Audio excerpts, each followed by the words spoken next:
Check it out. I wake up, walk outside, and there's a rainbow. Whoa. Check out the slope at this school, man. It freaking sucks biking up this thing.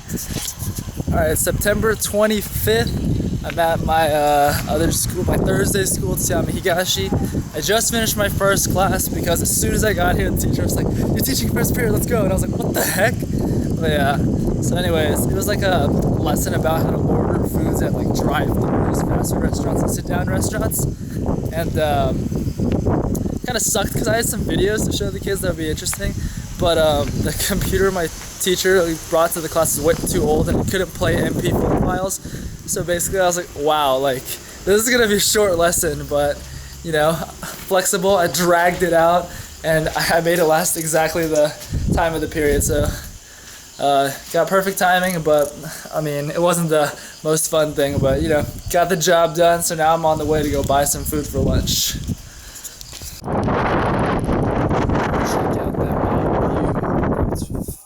Freaking windy. Alright, hold on. I'm gonna stand in front of this window so I can actually hear myself.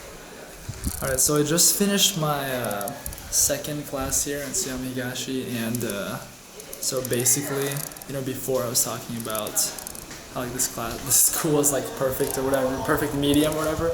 Like it really just goes to show you that you can't really expect anything. Like you can never know what to expect when you come to these schools and teach, because today when I was teaching, like the first class was already pretty annoying. Like the kids were like talking, or there's like one kid talking the whole time, and then just now they're like, there's just like it was like almost like half or 2/3 of the class are just like talking and chit chatting while I was trying to do my presentation or whatever. It's just really disrespectful. Like, you know, okay, so let me ask you, when you think about Japanese students, what do you think? Like, what do you imagine? You imagine just them just sitting in rows in the class, quiet, not really saying anything, and the teacher lecturing, right? But that's definitely not the case. Like that, unless you're in a super science school or something like that, that is not going to be the case. Like in these normal schools, like these kids just, it's very hard to get their attention and make them pay attention the whole time. They're like talking the whole time, chit-chatting or whatever. And it's not just with my class. Like all of the teachers from the staff complain about being able to discipline the kids and getting them to pay attention and stuff. So really that image of perfect classroom like situation with these kids just listening and stuff, and like as Japanese kids, like that is not the reality. Okay, like these kids, honestly, these kids are worse than the kids that I had when I was teaching in Austin. You know, in Austin it's not the, you know, best of neighborhoods, but the kids know respect. The kids know when to be quiet. They know when to listen. They know when enough is enough. Pretty much, they know the limits. These kids in Japan, I don't think they have like any idea. Like pretty much the second class, I just broke out my Japanese and I was like, I said, all right, why are you guys talking while I'm talking? Like, do you guys know anything about respect? Are you sharing information? Are you bettering everyone's knowledge by your talking? Because that's what I'm trying to accomplish. Now, what are you doing? And I pretty much told them off. And then after that, the whole class shut up and listened as normal. But, you know, it's just, anyways, that's just the reality of the JET program, man. Once you get in these classrooms, you can never know what to expect out of the kids, and this JET program's not just rainbow shits and giggles. Usually people think like, oh, in Japanese school you're gonna teach only very formal English. Alright, so today at the English club in Sept school, we taught the kids the word sucks. So here it is on the board. Look at this praying mantis. When I was riding my bike, I looked over to my right, and this praying mantis is just chilling on my shoulder. So I just knocked it off, and here it is. Look at him. Look at him. It's like a Scyther from Pokemon. Alright, what's going on? So I just finished all my classes, finished the English club, and now I'm at back at my base school doing a leg workout right now.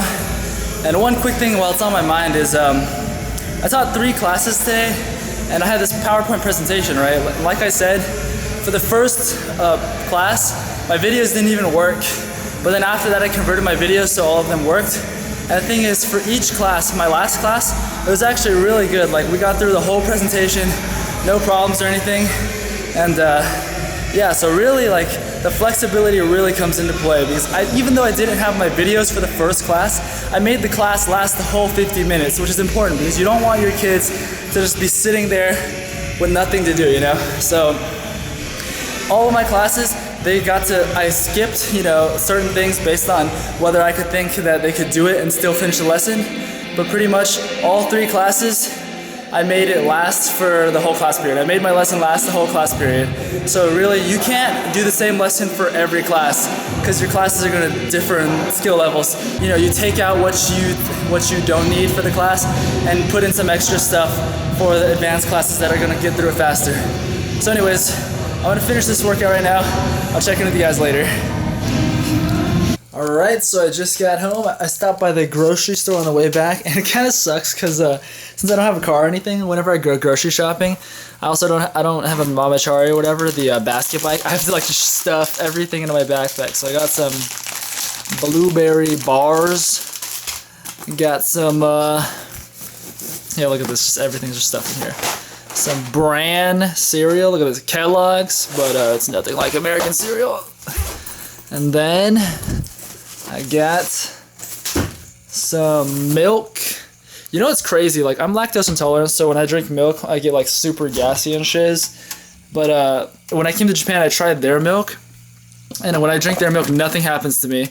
And same thing with my friend who's also lactose intolerant. When he drinks Japanese milk, no problems whatsoever. So that's pretty crazy. This is my dinner. And then, alright, check this out. This is freaking awesome. So in Japan at the supermarket, you know how you have to like buy a pineapple in America and you have to wait for it to ripen and shit? Look at this. They sell ripe pineapples and they've cut it up and everything for you. It's freaking crazy. And it's, oh yeah, and this is less than $3. 298 yen. That's like $2.60 for this whole pineapple. It's freaking amazing. Alright, so now I'm gonna eat some dinner. And yeah. Alright, so for those of you who saw my Universal Studios Japan video, if you remember at the park I bought this like frozen pineapple thing, and it was freaking delicious. It like felt amazing. So I'm gonna take half of this pineapple that I just bought, throw it in the freezer, and see how it is tomorrow. Let you know how that goes.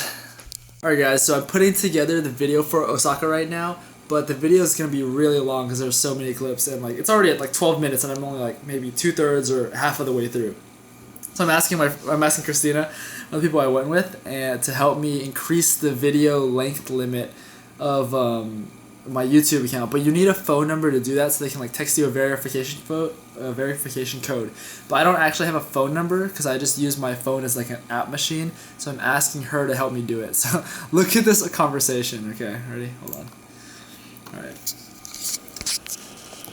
Can you help me increase the limit of my YouTube video length? The video is longer than 15 minutes, so I won't be able to upload it unless I increase the video length limit.